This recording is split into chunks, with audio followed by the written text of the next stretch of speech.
Debat memanas, Rocky singgung kemampuan bahasa Inggris Kodari. Memang dia bisa di-impeach, tapi ada syarat-syaratnya. Nah sekarang syaratnya apa? Syaratnya itu Pertama, adalah hukum tata negara apa hukum ya, tata rakyat? belum selesai. Saya tadi mendengarkan Oke. Anda. Coba tertib sedikit kalau berpikir ya, Bung Rocky. Ya. Ya itu nggak tertib Anda itu. Saya membiarkan Anda bicara, saya belum selesai, Anda udah bicara. Dalam hukum tata negara. Ya nggak apa-apa, nanti aja, nanti ada jawabnya nanti. Setelah saya bicara baru Anda jawab. Bukan soal tidak tertib. Setelah saya bicara baru Anda jawab. Saya membiarkan Anda bicara, baru saya jawab. Oke. Setuju? Oke? Oke. Oke. Ya. Syarat impeachment itu ada proses-prosesnya.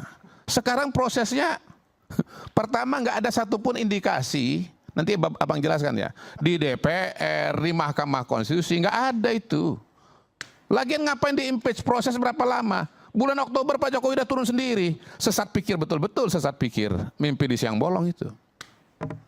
Nggak ada kesalahan Pak Jokowi pada hari ini yang bisa dibawa kepada Mahkamah Konstitusi. Nah partai politik pada hari ini, dari berapa? 9 yang ada di Senayan sana. Mayoritas itu namanya Koalisi Indonesia Maju. Jumlahnya sekitar 80% dari total kekuatan partai politik yang ada di DPR. Belum. Saya membiarkan Anda, saya nggak memotong Anda berbicara sama sekali. Jadi pada titik itu Bung Rocky bukan cuma nggak ngerti sistem politik Indonesia, dia juga nggak ngerti matematika. Matematika yang paling dasar Bu Macica.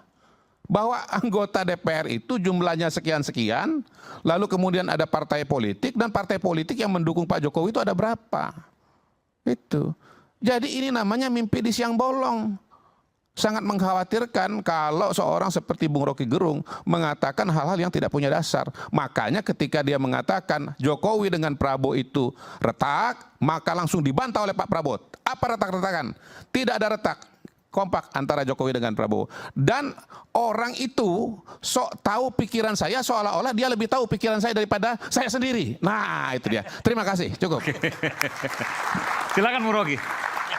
Anti Prof. Ini orang nggak ngerti bahasa Inggris. Jauh Padahal dia lagi. sekolah di Inggris.